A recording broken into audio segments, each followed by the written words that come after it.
Quais são as qualidades que você precisa ter para desempenhar bem as suas funções atuais, seja como um profissional, seja na igreja, seja em casa ou na comunidade? Quais são as qualidades que você precisa ter? Pense em algumas delas, 2, 3. Quais qualidades você precisa ter para ser bom naquilo que você faz? O que é que você precisa para desempenhar bem o seu papel, a sua tarefa? Outra questão: em quem você se inspira para olhar essas qualidades e para copiar, ou para se inspirar, ou para desejar desenvolvê-las? Quais são as suas referências? O que realmente é importante para você? O que você olha e vê, é isso que eu preciso, é isso que eu quero, é isso que eu desejo? Quando a gente pensa na igreja de Deus,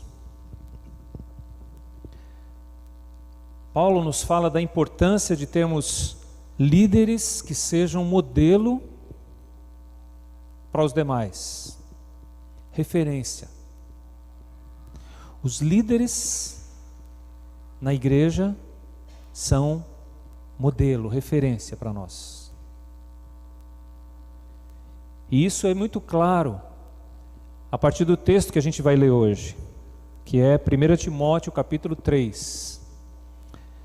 Eu dividi esse texto em algumas partes, esse capítulo, então hoje nós vamos falar do 1 ao 7. E nos próximos domingos vamos terminar o capítulo. Então 1 Timóteo capítulo 3, versículos 1 a 7.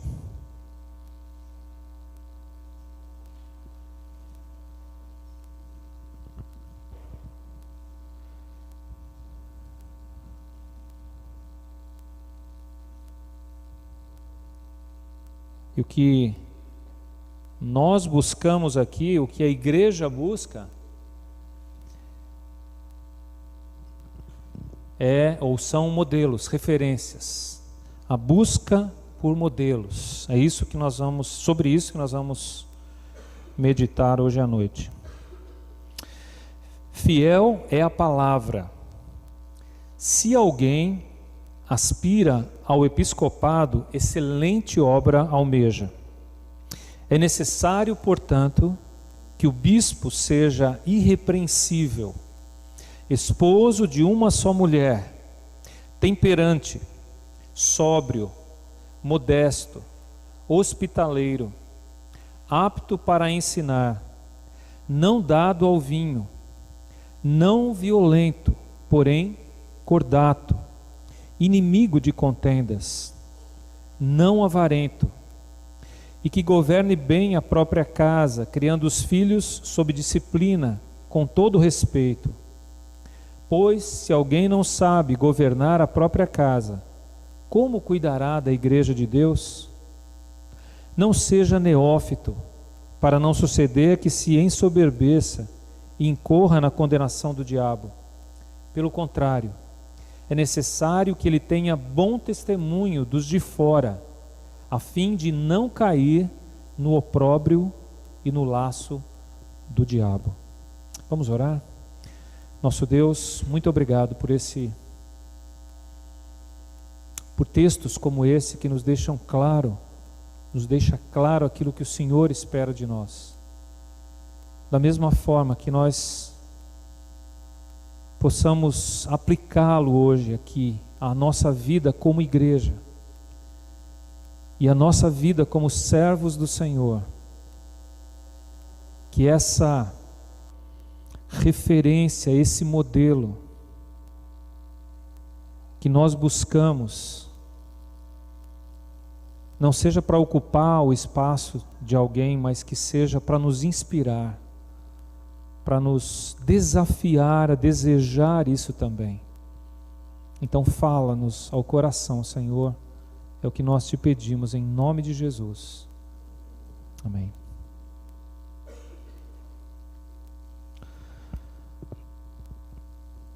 Sempre é um desafio para um pastor pregar num texto como esse aqui. Porque é um verdadeiro autoexame que você faz quando você vai pregar num texto como esse. Porque são as qualidades que eu preciso ter. São as qualidades que a liderança da igreja precisa ter.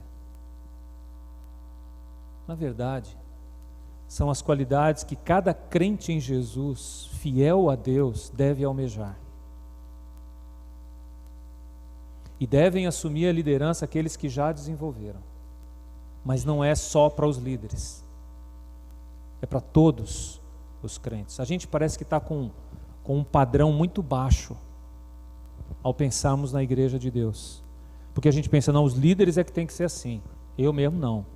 Né? Eu sou diferente. Não sou líder. E muitos tentando se escorar nessa ideia de não sou líder, vive de qualquer jeito. Para Deus não dá para viver de qualquer jeito.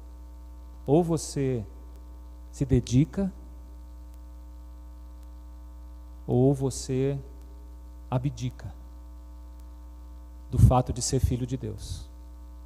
Não dá para ter um filho de Deus meia boca. Não dá. Eu acho que alguns estão escorados nessa ideia. E desculpa, mas essa escora vai cair. E vai ser triste você descobrir que você nunca foi.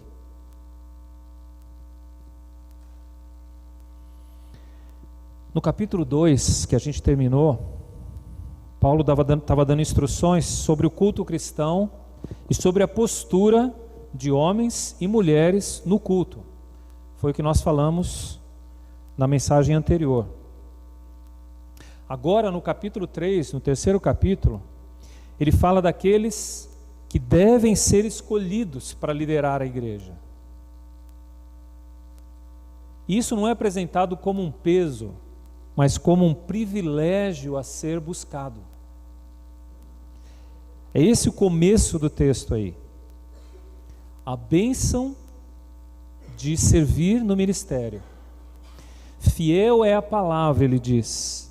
Se alguém aspira ao episcopado, excelente obra almeja. Deixa eu esclarecer vocês. Episcopado. Isso soa coisa de catolicismo, bispo e alto clero, né? E depois ele fala no versículo 2 de bispo também. Mas na verdade são palavras que na época não tinham o sentido que tem hoje.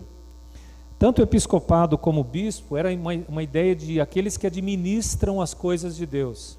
Aqueles que gerem, eram os gestores do trabalho de Deus.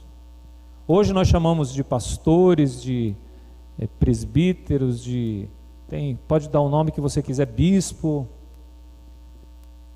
mas são pessoas dedicadas a cuidarem do trabalho de Deus. A palavra em si, ela é usada em diferentes lugares, é trocada de um lugar para o outro, pastor, bispo, presbítero, aqui episcopado, não tem que ter descrição exata de uma função ou de outra. A ênfase é aqueles que cuidam do trabalho de Deus. Fiel é a palavra. A gente já estudou isso no capítulo 1. Aliás, nas epístolas pastorais aqui, Timóteo e Tito, aparece 5 vezes essa expressão. Fiel é a palavra. Ou fiel é esta palavra. E isso sempre quer dar uma ênfase. E a ênfase é, há uma verdade que já é conhecida, e esta verdade é, ou nós sabemos que era algo que já era comum às igrejas. Então, uma das coisas que ele diz aí no comecinho do capítulo 3 é, se alguém aspira ao episcopado, excelente obra almeja. O ministério cristão é uma excelente obra.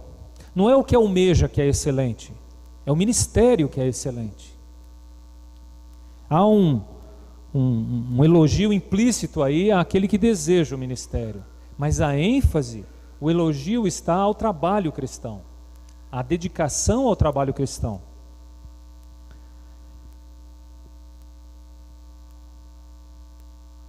Quando a gente pensa hoje ao trabalho pastoral, ao trabalho de liderança cristã, eu acho que muitos aqui, eu não sei a sua história de todo mundo aqui, mas alguns já estão meio decepcionados, né, com a liderança cristã, com pastores. Hoje a Anistério me mostrou algo que uma pessoa que já foi dessa igreja e hoje está em outra igreja, está bem longe, me mandou. Ela disse o seguinte, que sua experiência aqui, nessa época de política,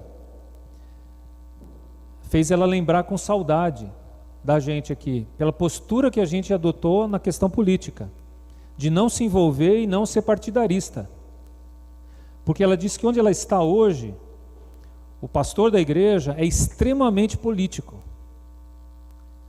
e assume posturas mesmo, a ponto de chamar candidatos para depor na igreja, mesmo que não sejam crentes, só para dizer: meu partido é este, minha postura é esta, na área política. E eu achei interessante ela falar: olha, isso me dá saudade do tempo que a gente via que um pastor não precisa assumir posturas políticas. Ele tem posturas maiores do reino de Deus que ele precisa defender. E é isso que a gente precisa aprender, meus irmãos. Há lutas maiores, batalhas maiores para travarmos do que quem vai ser o próximo presidente.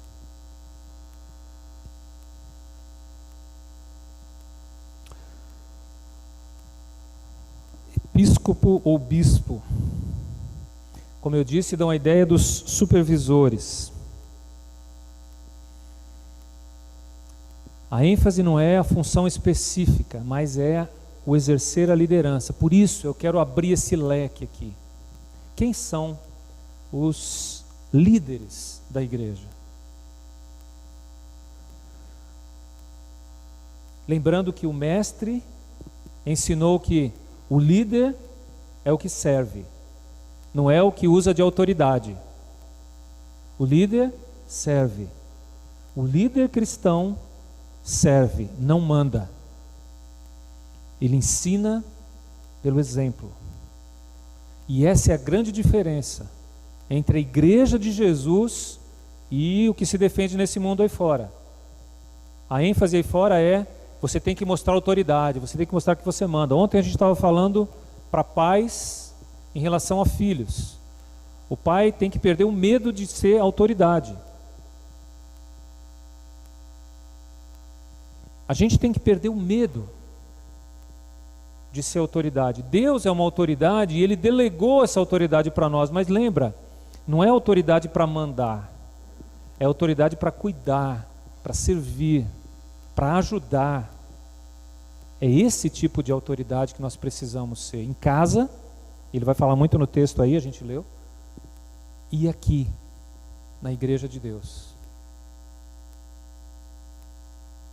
Servir e não mandar é o sinal, é a marca do líder cristão. É bom lembrar que na época de Paulo, almejar a liderança da igreja, ou ser um pastor, ou ser um missionário, ou trabalhar para Deus, era colocar a vida em risco. Paulo já havia sido preso quando escreveu Timóteo, e ele sabia que ele corria o risco de ser preso novamente, como foi. E ele sabia da perseguição que estava se desencadeando em relação à igreja. Ele mesmo já havia sofrido de várias formas. Então, quando ele diz: excelente coisa é o ministério e aquele que o almeja, ele está dizendo: aquele que quer o ministério não é porque vai ganhar bem, não é porque vai ter honras, não é porque seu nome vai ser não sei o que, não sei o que. Ele está dizendo, aquele que almeja o ministério, sabe que vai passar por grandes dificuldades, mas é uma excelente obra. Não é pelo que ele te dá de retorno, mas é pelo seu valor na vida das pessoas. O que isso implica na vida das pessoas. Além disso, é bom lembrar que a seleção de candidatos ao ministério passa por 3 etapas. A primeira, Deus é quem chama.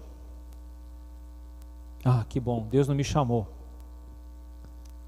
Na verdade, eu tenho que dizer para vocês que todos os que seguem a Jesus são chamados. A questão é, para quê? Para onde? A questão não é se Deus me chamou, a questão é para que Deus te chamou. A segunda seleção aí, o item, o requisito, a pessoa precisa aspirar ou almejar e ter uma convicção pessoal de querer servir a Deus. Eu já compartilhei aqui, mas tanto na época em que eu fui para o seminário, como depois, quando eu entrevistei pessoas que iam para o seminário, eu ouvi a pergunta, depois eu fiz, a pergunta era, por que você veio para o seminário? Por que você quer entrar no seminário? E eu lembro que eu respondi, porque Deus me chamou. Aí ele perguntou, como é que Deus te chamou? E eu fiz essa mesma pergunta para outras pessoas, tantas que vieram depois e que eu pude entrevistar também. Como é que Deus te chamou? Como é que você tem essa convicção?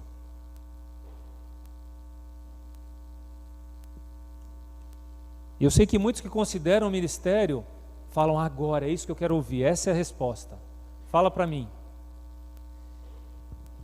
E eu vou dizer para você, isso é algo tão pessoal que você não pode generalizar, não tem um jeito só.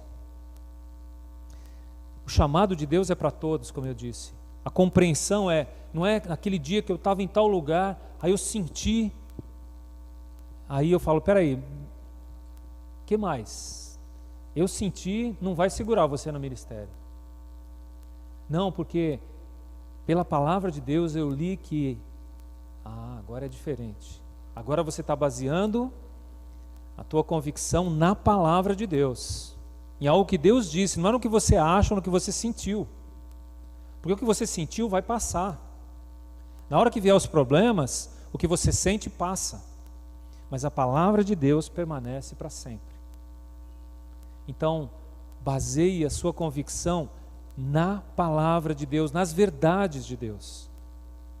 E não no que você sente ou no que você acha.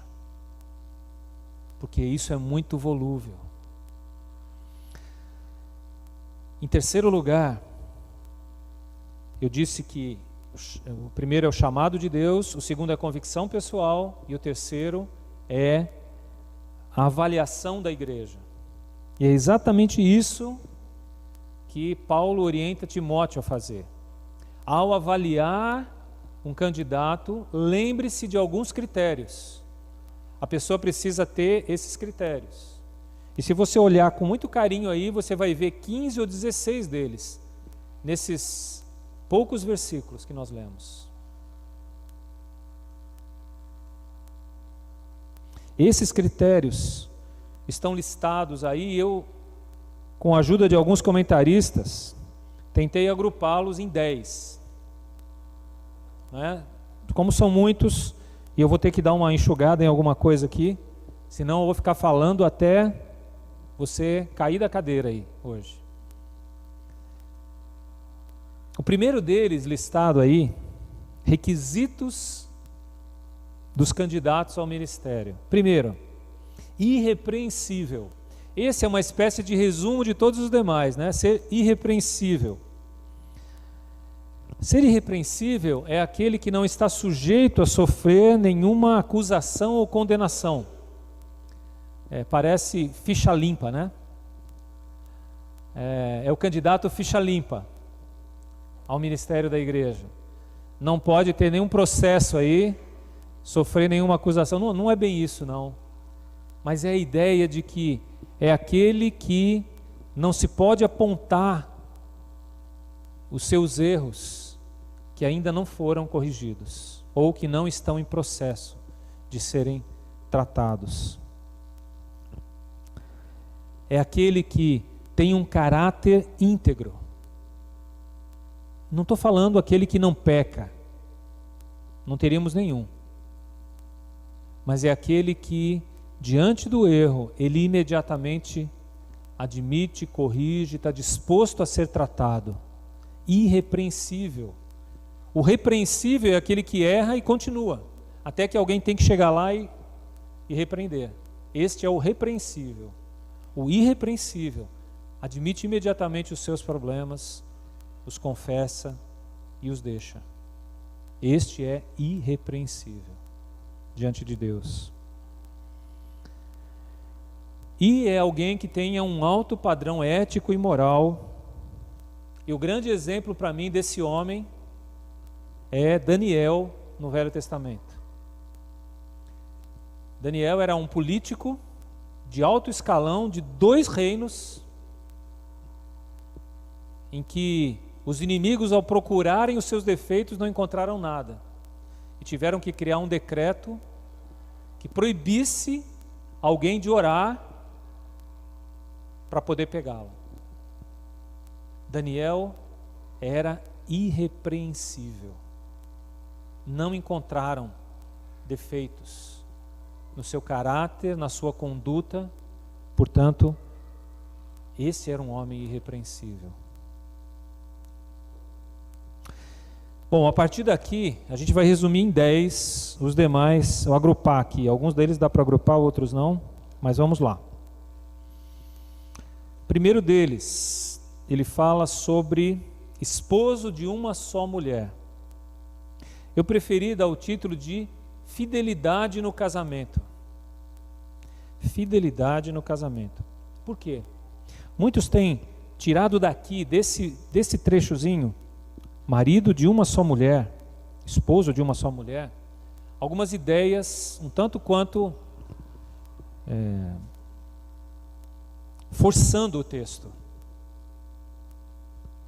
Por exemplo, alguns dizem que o líder tem que ser casado.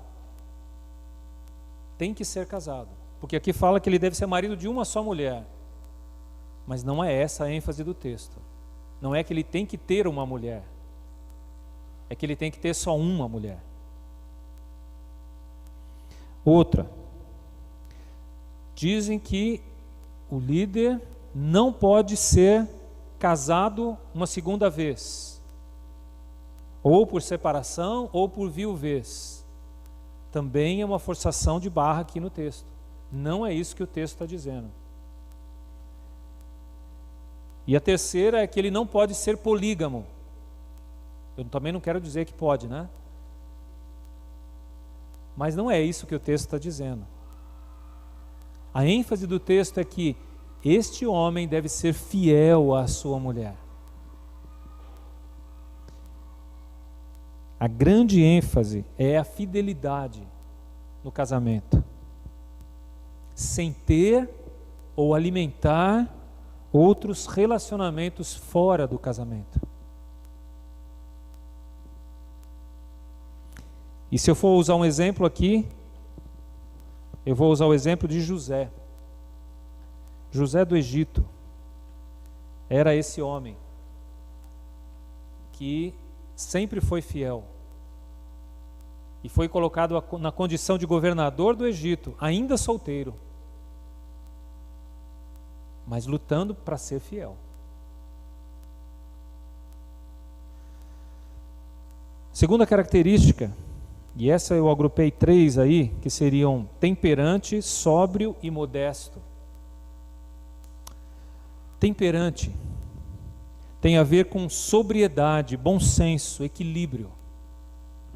Sóbrio é ser sério, é o oposto de ser leviano.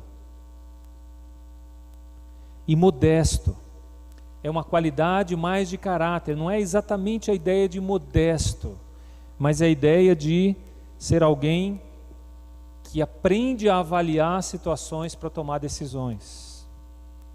É alguém com caráter, é alguém com comportamento acima da média. Essas qualidades apontam para aquele que não se deixa levar por paixões ou desejos, mas que é dirigido por valores e pelo bom senso. É o sujeito que é honesto e confiável, não explosivo, mas sereno. Eu diria que, se eu resumisse essas 3, eu resumiria em aquele que tem domínio próprio. Aquele que aprendeu a se controlar, a se portar nos mais diferentes ambientes.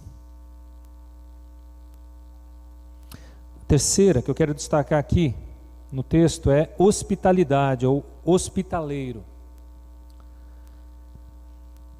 Tem que lembrar que naquela época de Paulo não tinham hotéis, né?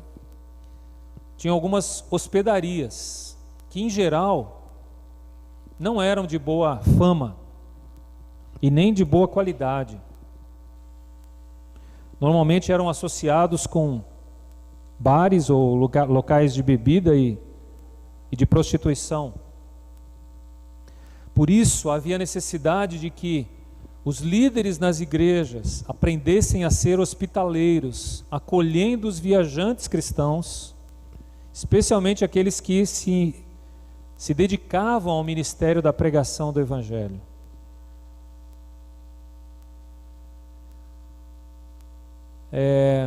Teve uma época na igreja em que a gente sempre trazia missionários de fora, né? E tínhamos aquela ideia de quem pode acolher ou receber em casa algum missionário para fazer refeição ou para um pernoite.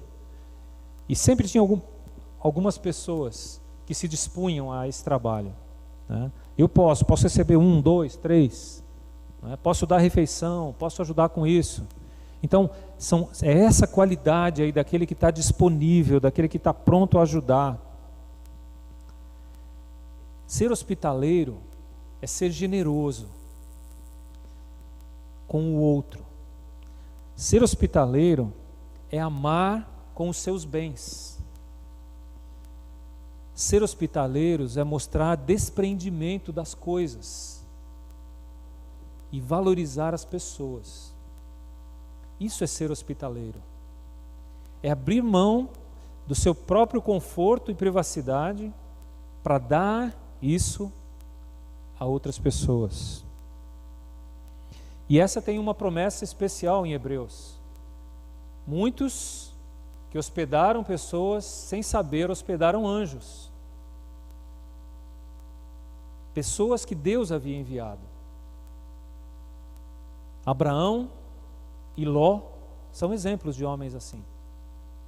E no Novo Testamento eu diria que Priscila é o grande exemplo da pessoa que hospedava e que usava a sua casa como um centro de proclamação do Evangelho. E a sua maneira de acolher as pessoas e de cuidar das pessoas formou discípulos importantes para o trabalho de Deus. Então, hospitalidade, outra característica importante do servo de Deus. A outra que aparece ainda no versículo 3 é a habilidade de ensinar. Como eu disse, essa é uma habilidade que pode ser desenvolvida, diferente de outras que são ênfases no caráter. Essa é uma habilidade. Alguns veem essa questão do ensino como um dom, e realmente Paulo fala do dom de ensinar em Romanos. E essa é uma habilidade indispensável para o ministério. Como eu disse, como é habilidade, pode ser desenvolvida, mas tem que ser desenvolvida. Precisa ser desenvolvida. Eu vou mencionar, só vou ler rapidamente para vocês alguns versículos, 2 versos. Aí em Timóteo mesmo, no capítulo 5, verso 17, ele fala: devem ser considerados merecedores de dobrados honorários os presbíteros que presidem bem, com especialidade os que se afadigam na palavra e no ensino. Então era uma função desses líderes, o ensino da palavra. E Tito também, capítulo 1, versículo 9, ele diz: apegado à palavra fiel, que é segundo a doutrina, de modo que tenha poder tanto para exortar pelo reto ensino, como para convencer os que o contradizem. Ao descrever novamente as qualidades de um líder na igreja, deve ser apegado ao ensino, deve aprender a enfrentar as contradições. Então, a habilidade de ensinar é um requisito de quem quer exercer o ministério. Paulo talvez seria o grande exemplo desse sujeito. Esdras no Velho Testamento. Daí passamos para o verso 3 do texto de 1 Timóteo 3:3. Não dado ao vinho. Não dado ao vinho. E eu coloquei como desapego à bebida. E aqui talvez eu vou ter alguns que discordam de mim no que eu vou dizer. Quando eu quis usar o termo desapego à bebida, eu quero dizer, é aquela pessoa que pode viver sem a bebida. Isso não lhe faz falta.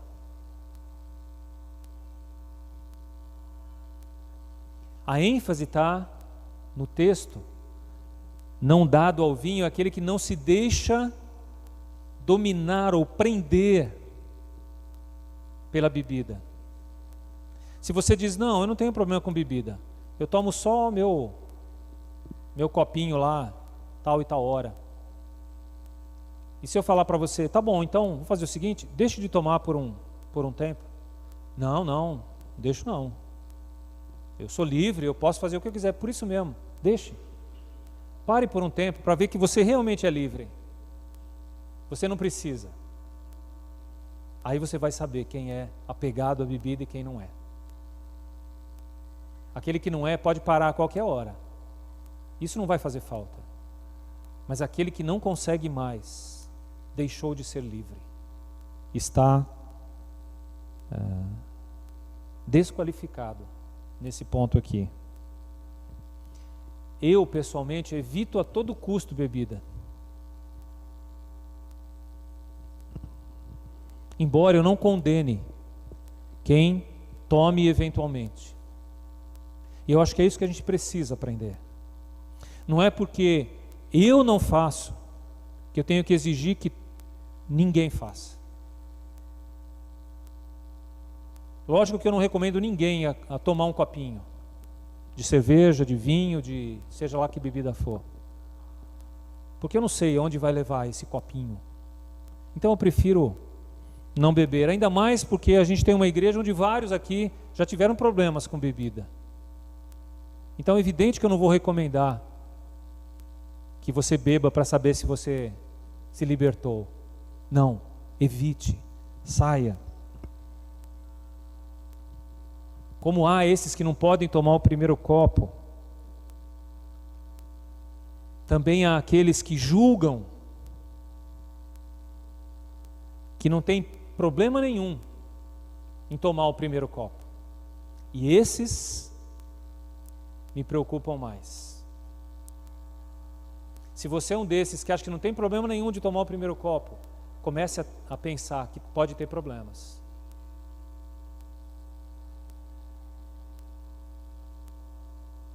Aquilo que nos prende não abençoa, escraviza a gente. Não liberta tomar um copinho. Muito pelo contrário, ele pode te levar a se tornar escravo, e isso é ruim. Ah, então é proibido? Não, não é proibido. Mas pense muito bem se você vai tomar e quando você vai tomar. Vale a pena você repensar isso. Deixa eu só dizer mais uma coisa para vocês sobre isso. Um alcoólatra ou alcoólico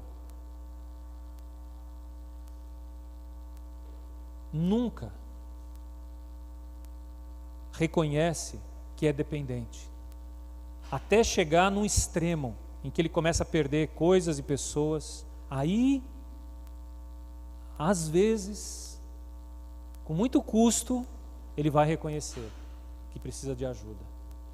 Mas aí já foi um tempo precioso, e talvez já foram relacionamentos preciosos e bens preciosos que foram perdidos.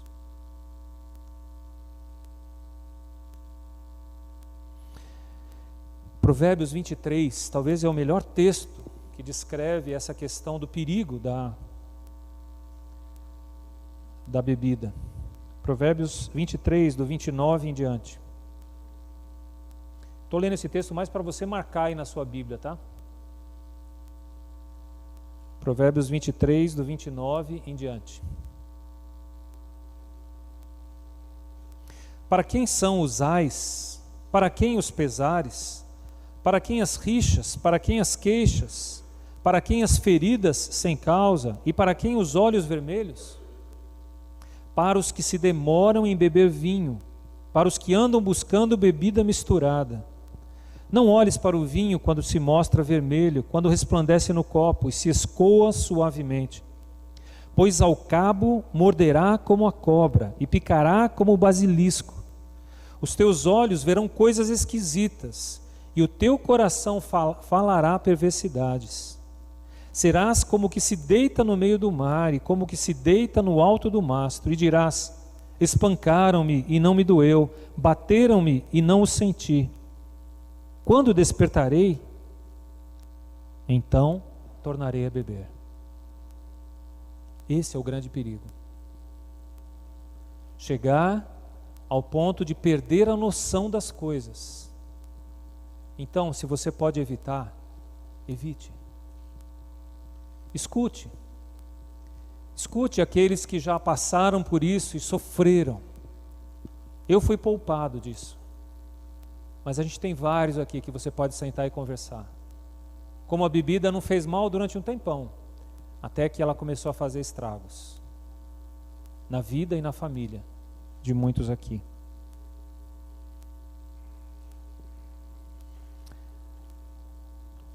O sexto desse, voltando lá para 1 Timóteo 3,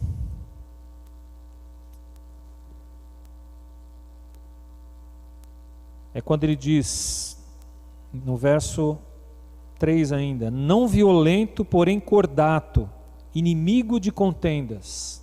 Não violento, porém cordato, inimigo de contendas. Isso é mais ou menos o oposto do que estamos vendo nessa campanha eleitoral, não é? Não violento, porém cordato, inimigo de contendas. É tudo o que nós não estamos vendo. E muitos crentes entrando de cabeça nessa briga.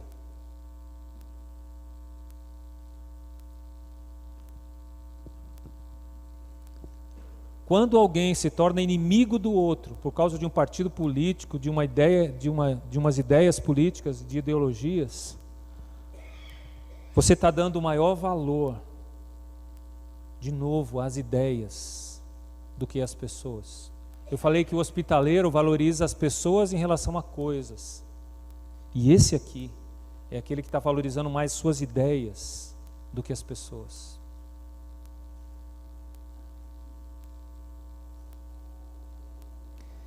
Paulo diz aí,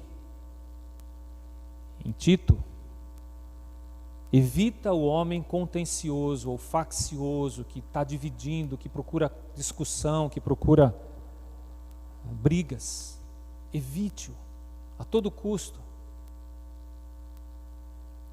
A igreja de Corinto se dividia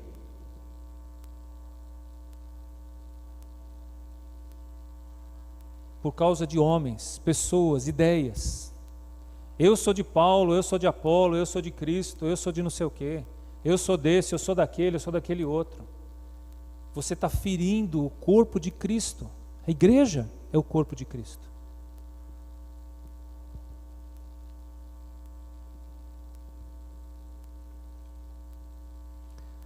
Eu diria que se eu resumisse esses três em um, eu diria controle emocional. Controle emocional é o que a gente precisa nessas horas.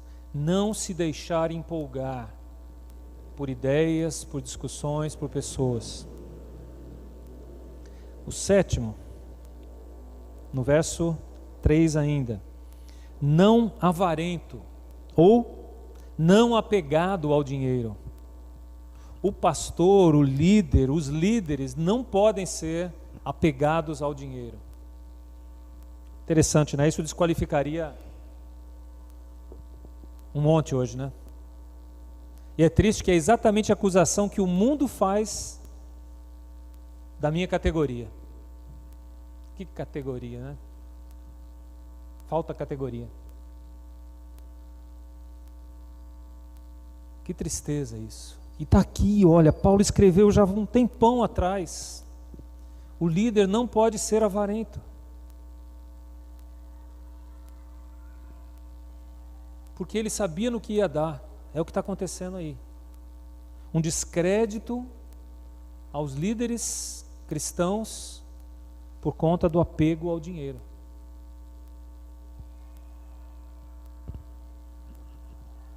Lembrar que amor ao dinheiro também é idolatria. E um dos comentaristas que eu li disse que para muitos o dinheiro está tão perto dos olhos que ele não consegue mais enxergar o mundo perdido por trás dele.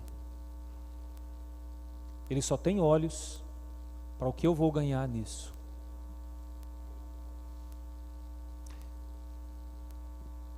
Eu quero dizer aqui não só para o líder cristão, eu quero dizer para cada um de nós, filhos de Deus. Será que a gente não está mais ou menos assim, olhando tão de perto os recursos, o que eu ganho nisso, que eu esqueço de ver o propósito de Deus maior para mim em relação a esse mundo? Será que não há algo a mais, além do dinheiro, que deve me mover, me motivar, que eu tenho que enxergar? Ou será que eu estou vivendo em função do dinheiro, do que eu ganho ou do que eu deixo de ganhar?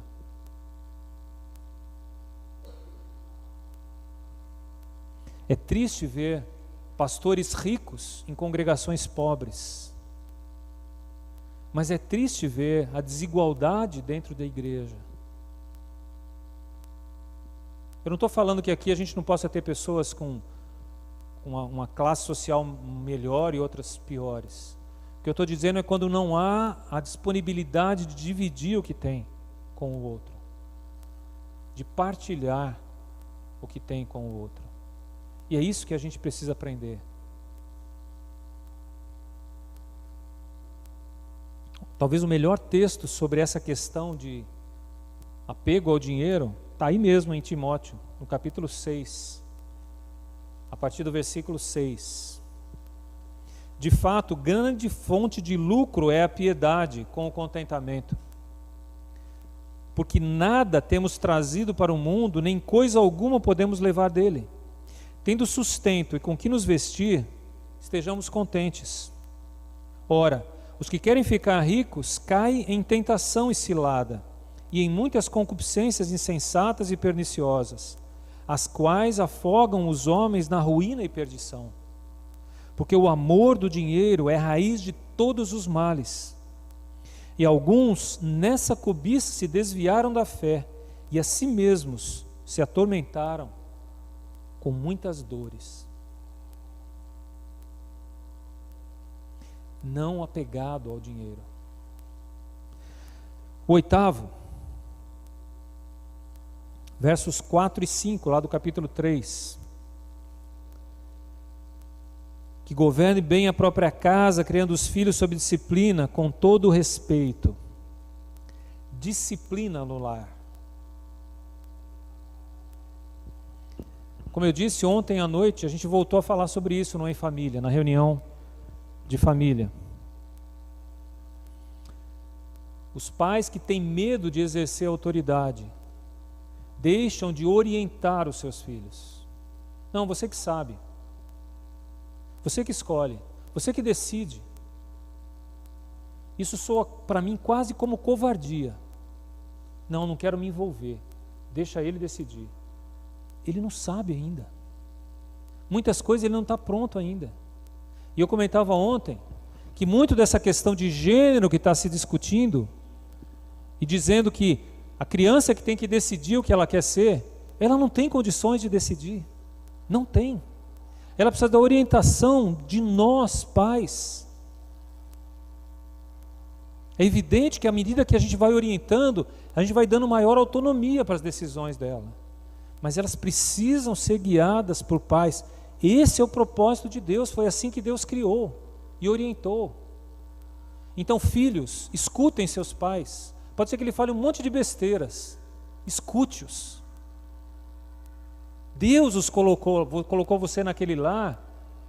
Não foi por acaso, porque Deus escorregou a mão de apertar o botão, apertou o botão errado.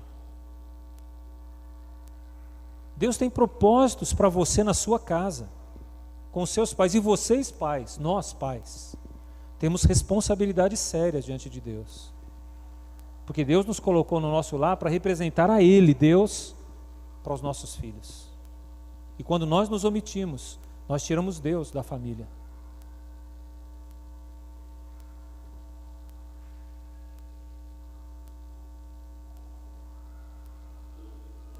Se você não consegue ser ou exercer a sua autoridade dentro do lar, aí Paulo diz, se ele não consegue nem fazer isso em casa, quanto mais na igreja de Deus, é melhor que não seja líder.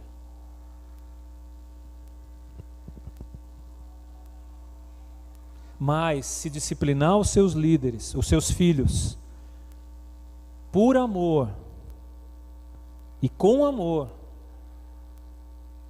então ele fará o mesmo na igreja. Se ele exercer a sua autoridade, movido com a motivação correta, então ele vai fazer isso na igreja também. Ele também vai disciplinar. E a ênfase aí está em disciplinar, no texto. Com a motivação correta. A casa é o treinamento para você depois exercer publicamente a autoridade da maneira certa. A gente tem 2 exemplos tristes. É muito difícil você achar um exemplo bíblico de um bom pai. Olha que tristeza. É raro você encontrar na Bíblia o exemplo de um bom pai. Você acha exemplo de maus pais, muitos. Talvez um dos mais conhecidos é Eli, no Velho Testamento, que teve a primeira chance com seus filhos e falhou, mas na segunda chance com Samuel ele acertou. Ele criou Samuel nos caminhos de Deus. O 9, que está no verso 6, não seja neófito. Neófito. Neo de novo. Não seja muito novo, muito imaturo. A ideia não é tanto idade, mas é questão de maturidade. Maturidade espiritual.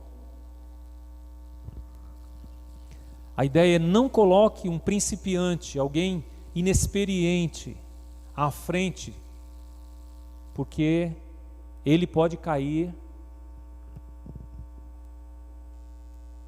incorrer em alguns erros, e entre eles está a soberba.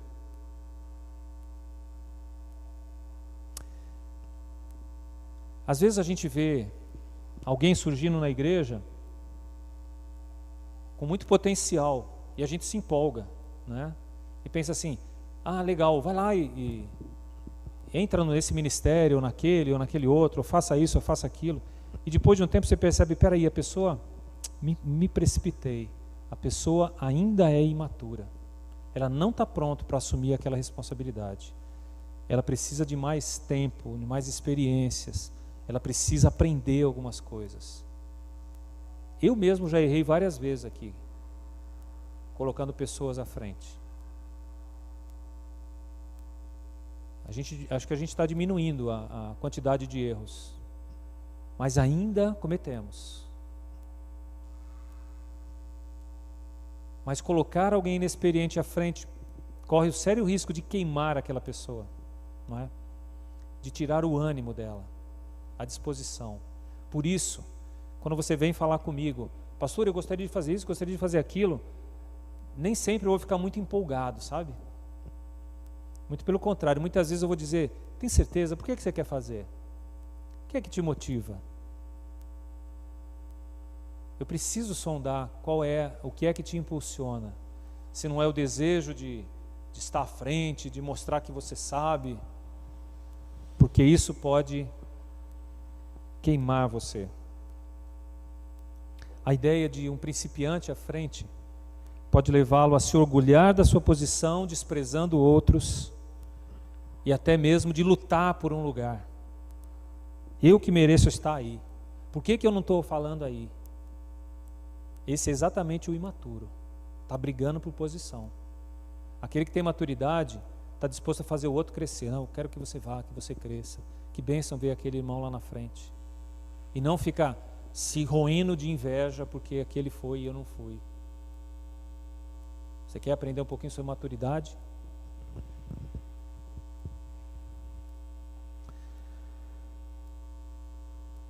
Muitos são movidos pelo poder, a ânsia do poder.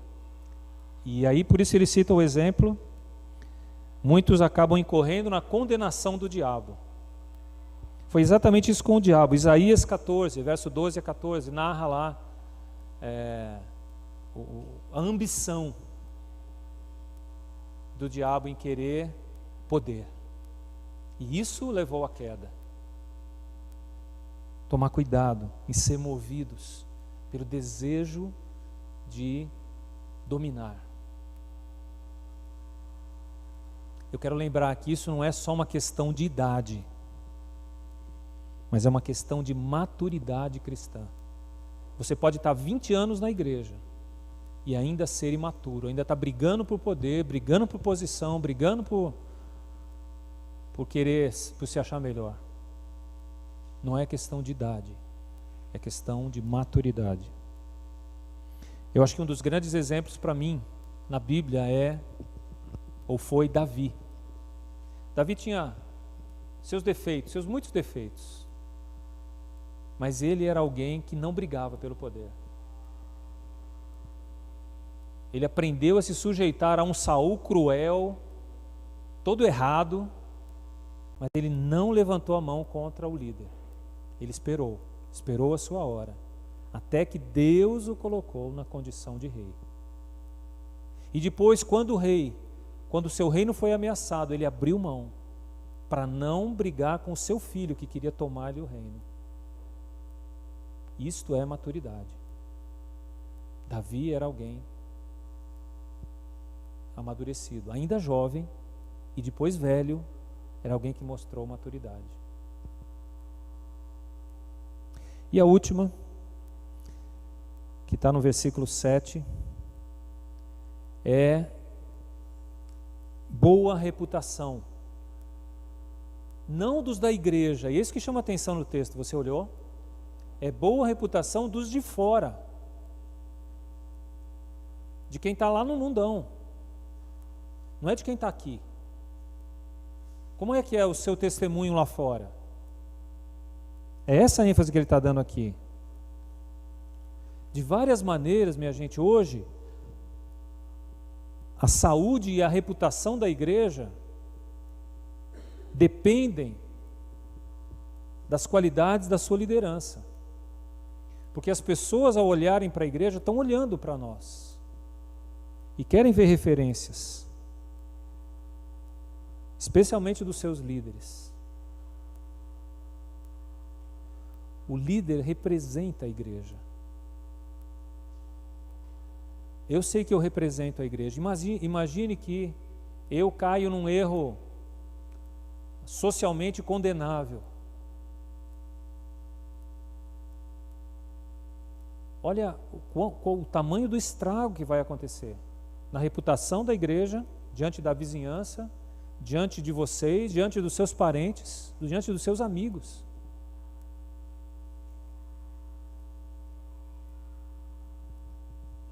Agora, por outro lado, o líder que tem um bom testemunho pode mudar a reputação da igreja aí fora. A gente, como líderes da igreja, tem essa responsabilidade de mudar a reputação da igreja. Embora muitos ainda estão aí roubando e fazendo isso, aprontando e sem dignidade para o ministério, mas aqueles que fazem podem mudar o conceito. E eu acho muito interessante quando um não crente vem para mim e diz: olha, pastor, eu estava lá com os colegas e tal, e aí estavam falando lá que todo pastor é ladrão, que todo pastor é rico, que todo pastor não sei o quê. Eu falei assim: não, eu conheço um pastor que não é não, ele é pobre, né? Na época eu tinha o golzinho. Ele tem um golzinho ano não sei o que lá, mas ele é um homem íntegro, ele é um homem sério. Então, isso faz diferença. Então, quem está falando não sou eu, não são vocês, é o mundo lá fora. Então, ter uma boa reputação dos de fora vai fazer calar muitos acusadores. E certamente o diabo se calará. Como aconteceu com Jó. Talvez o grande exemplo de alguém que tinha uma boa reputação, até o céu, né? A reputação dele chegou lá, diante dos anjos de Deus. As armadilhas estão por aí. Se a gente não aprender a caminhar na palavra de Deus, dirigidos pela palavra de Deus, certamente cairemos e o nosso testemunho cairá junto, diante da nossa comunidade. Eu acho muito interessante como essa ênfase foi repetida por Paulo várias vezes. Ao escrever, eu não vou ler os textos, mas ao escrever aos Coríntios, aos Filipenses e aos Colossenses, ele mostrou a reputação de vocês tem precedido vocês. A reputação de vocês é que abrirá ou fechará corações de pessoas para o Evangelho.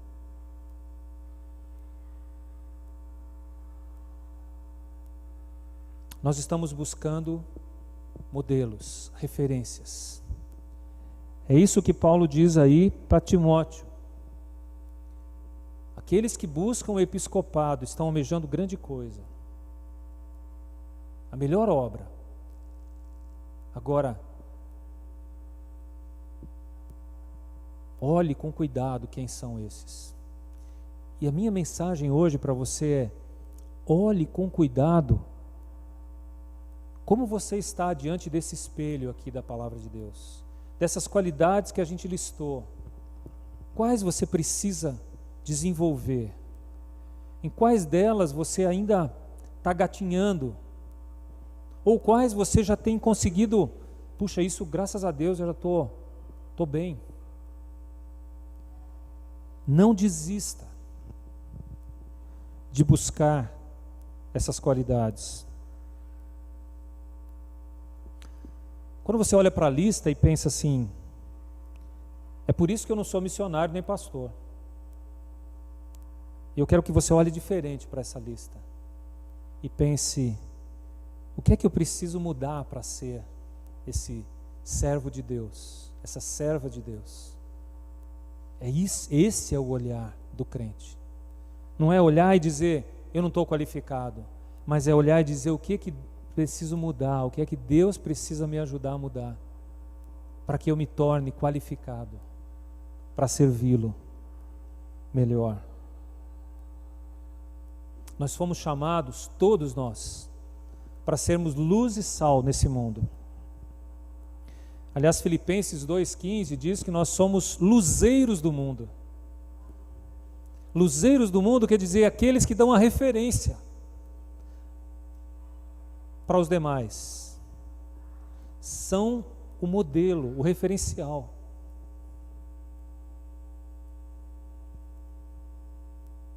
Nós precisamos continuar a nossa busca por modelos, ou melhor, por sermos modelos, pelo poder de Deus, pela ação de Deus em nós. A minha pergunta para você é: se você está disposto a passar por esse exame,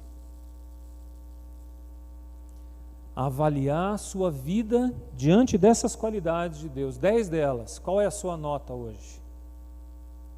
Mas eu não quero que você tire a sua nota e fique, não passei. Mas eu quero que você olhe para a sua nota e fale, poxa, eu preciso estudar mais. Eu preciso me dedicar nessa área, eu preciso mudar aquilo, eu preciso trabalhar naquilo outro. Quem está disposto a passar pelo exame? Curva a sua cabeça, fecha seus olhos e avalie-se diante de Deus. Se você quiser abrir a sua Bíblia aí, lê de novo as qualidades, relembre e veja quais são essas coisas que Deus espera de você e que você precisa mudar. E a questão não é se você está só disposto a passar por esse exame, mas se você está disposto a buscar essas qualidades que estão faltando na sua vida. Você está disposto a buscar essas qualidades que faltam na sua vida? Gostariam que a gente orasse por você? Eu quero convidar você que tem esse desejo, eu quero, Senhor, que essas qualidades que eu não tenho passem a fazer parte da minha vida. Fique de pé, para que a gente ore uns pelos outros, para que a gente ore por você também.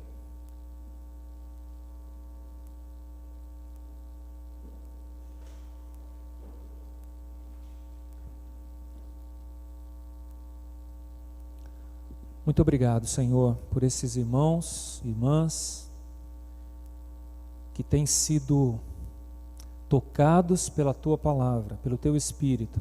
E eu só posso entender que é a ação do Teu Espírito, Senhor. Quando a gente expõe que não estamos qualificados como deveríamos, só fazemos isso por ação do Senhor. Porque é o Senhor quem nos convence dos nossos defeitos, das nossas falhas, dos nossos pecados. Ajuda os meus irmãos, Senhor, a lutarem contra o erro, a encontrarem no Senhor e na Tua palavra a força que precisam para se colocarem de pé, se erguerem nessas áreas específicas em que têm falhado, em que têm lutado para viver o que o Senhor espera. Ajuda-nos, Senhor, abençoa cada um de nós. E eu estou junto, Deus, o Senhor sabe as áreas em que eu preciso mudar, que eu preciso melhorar. Tem misericórdia de cada um de nós, Senhor, e fortalece-nos. Não porque merecemos, Deus, mas porque o Senhor Jesus nos deu esse privilégio de sermos perdoados, de sermos tratados, transformados. Por isso te agradecemos, Senhor.